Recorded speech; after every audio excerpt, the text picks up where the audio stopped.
With the background in, you'll probably notice some weirdness at the bottom and top of our level. Let's go check it out. If I run around, you see that right at the top of my tiled level, I've got this big blue area, and then down below my level, I've also got this big blue area. Let's stop playing, look at the scene view real quick, and see what we've got here. So that blue area isn't something that's being drawn. You can tell that's just the background or the default. That's why you don't see anything here. So what could we do to fix this? The first thought might be to go to our colored grass background and just tile the background. Maybe we go 80 and 80, but you can see that, well, that doesn't look right at all. Even if we went with a value that got that center in the middle for us, I think what, like a 75-ish maybe or somewhere, it's still not going to look right because we've got more ground up above and more ground down below. So let's set that back to an 8 and look for another solution. Now the background that we're seeing right here, this blue, is actually being drawn by our camera. So if we select that camera in our hierarchy, we can actually modify it. Look down here on the right, we've got our camera, we've got projection, rendering, stack, and right here, environment. If this is collapsed, just expand it out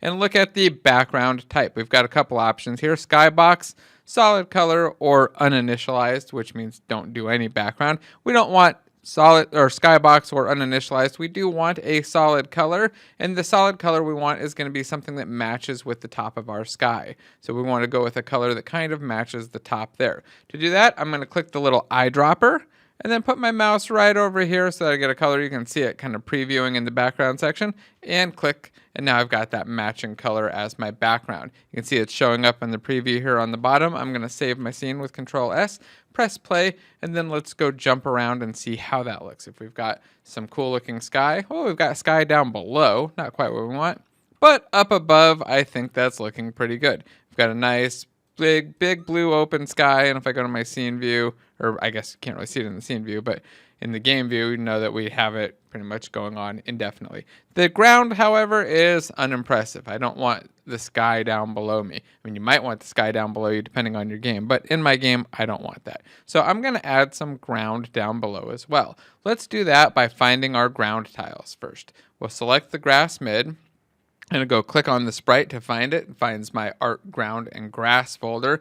And if we scroll and zoom in, remember control in the mouse wheel, look for this grass center. This is a perfectly set up tiled sprite to allow us to do big ground pieces kind of underneath the grass. It says grass center, it kind of looks like dirt, but you get the idea. Let's drag this into our scene view. I'm going to drag it right about here and see where it drops into.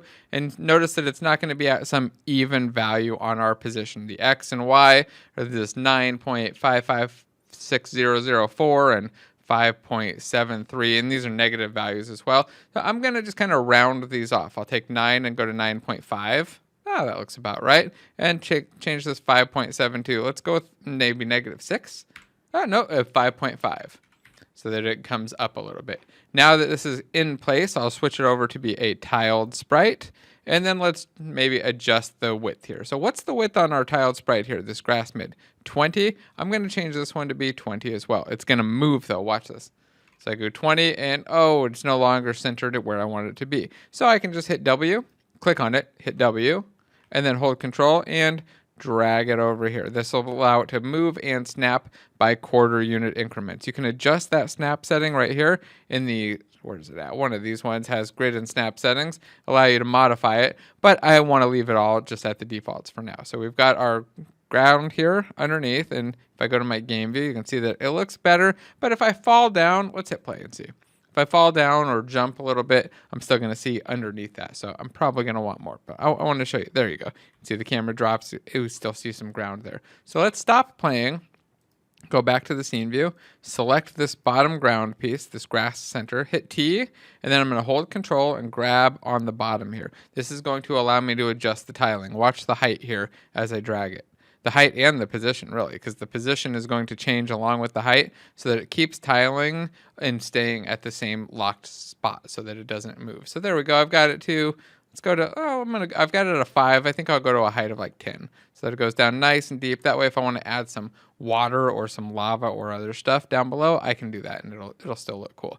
All right, so there we go. I've got ground and deep or deep ground here along with my grass. I want to add one more thing though. Well, first I want to change this sprite tiling issue. So I'm going to select all of the sprites in my ground grass folder. Let's go to list view here so that I can see them all, make sure they're all collapsed, because if they're expanded, it won't work. I'll hit Control A, select all, and then we're going to change this mesh type to full rect and hit apply. That way I'll get rid of that warning that was popping up here. Now I'm going to save my scene one more time, and then I'm going to go to Plastic SCM and say that we've added deep ground. And commit. Oh, get rid of that extra letter there and commit.